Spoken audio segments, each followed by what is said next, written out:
Hellraiser is back, this time on Hulu. Let's see if this film is worth your time.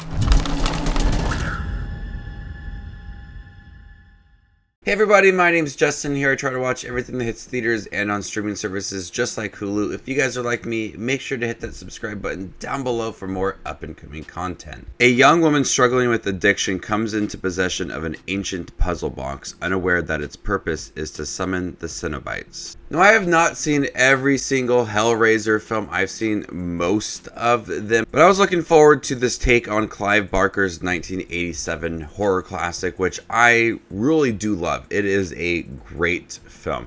And having Jamie Clayton play Pinhead, the Hell Priest, I was really looking forward to this film. And Hulu's been doing some pretty cool things with taking some horror properties and reimagining them now with Prey as the Predator series. That was really good. Going into it, I had really high expectations, but I knew it wasn't going to match that original film. And it's not a shot-for-shot remake of that original film. There's a lot of things that are different. We have the Cenobites still in here. We have Jamie Clayton playing the Pinhead now. But the story is kind of the same, with the Cenobites dealing with pleasure and pain and your own hell, and having these broken characters that the Hellraiser films have presented in the stories. It's very similar with how they kind of go about the story. Overall, I enjoyed Hellraiser. There were some things that could have been changed a little bit, but for the most part, it's a good entry in the Hellraiser franchise and a fresh new version of this film, and one of the better ones as well. For me, though, this film really takes its time to get started. There were several times that I had to check the runtime and see where I was at because it just dragged. It took its time setting up the characters and the suspense of the Cenobites and this puzzle box. While that's all fine and dandy, there was times where I just wanted it to just move a little forward and a little faster. Our main character, Riley, is struggling with addiction. Her boyfriend's not the best influence on her. They go to steal some goods and they come across the puzzle box, and she keeps it, opens it up, and then her brother touches it and then goes missing. So she then starts to search for her brother and then comes closer and closer to the owner of the puzzle box.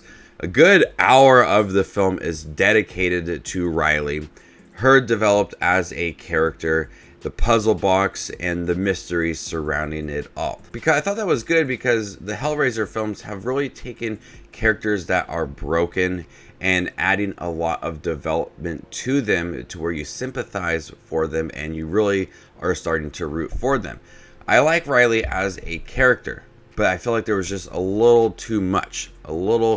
Everything was moving at a slow pace and it dragged to where I wanted to get to Jamie Clayton as the Hell Priest and have other Cenobites and start looking at that pleasure and pain, everything that we know from the Hellraiser films, just a little bit quicker. So there was some decent setup for the story and for the characters, but once we got into the Cenobites and more of the puzzle box, that is when it started to take off. It's not as bloody as other Hellraiser films. If you've seen some of the earlier ones, you know that they tear people apart and there's chains on them. And they have the chains and different things like that. But for the most part, it's just more disturbing rather than, in your face, scary and bloody. And so I was a little bit disappointed with the amount of gore within here. So going into a Hellraiser film, you expect certain amounts of blood and people being torn apart. And here, it doesn't reach those heights. And so it feels more of like a slasher film rather than a true Hellraiser story. And so there were aspects to it that felt a little bit disappointing with its pacing and the amount of blood in here. But there were some really good things along the way as well. Jamie Clayton is terrific as the priest. She is so good in here. She's very intimidating. The look designs are top notch. There's a lot of great designs for the Cenobites, some ones you may recognize, and there's a lot of great setup for the locations and the house as well. They really utilize it as this changing room, and it can be a mystery, and things can happen along the way. But Jamie Clayton is really good in here. I really liked her, and she was intimidating. It allowed for some subtle, simple dialogue, but also very haunting as well, when she starts to question pleasure and pain and regret and what you want. The way that she delivers that dialogue can be very intimidating and very sinister, while also at times just being a little simple. I really like how they handled her dialogue. The score in here is really good. I've always loved the score for the Hellraiser film, and this one takes some moments from that score and brings it forth to this film. But a lot of it feels new, but a lot of it does add to that atmosphere of this film.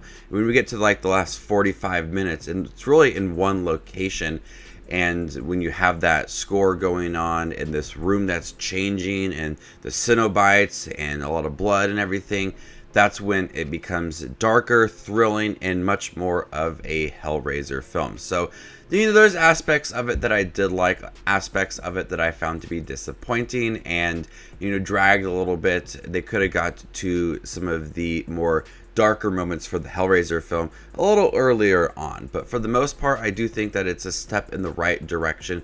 Some of the most recent Hellraiser films I've seen and really have not cared for. This new, fresh film is a step in the right direction. I think it could have been a little more bloody, a little more of your personal hell and pleasure and pain, and more of the Cenobites involved.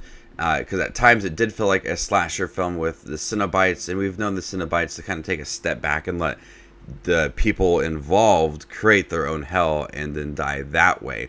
But having the Cenobites just go all in, it felt a little off at times. So before I give you my score for Hellraiser on Hulu, make sure to check out my channel. Here I do movie reviews, trailer reactions, ranking videos, tier lists, all that fun movie related content that you see on YouTube. I do it all here, so hit the subscribe button to get it all in one spot. And if you'd like to see where Hellraiser ranks amongst all the other 2022 releases I've seen this year, follow me on Letterboxd, and there you can find my ranking. I'm going to go ahead and give Hellraiser a B-. Thank you guys for checking my review for Hellraiser on Hulu. Have you guys seen it by chance? What do you think about it? Let me know in the comment section down below, and stay tuned for more up and coming content like this. My name is Justin Watches Movies, and you guys stay classy, YouTube.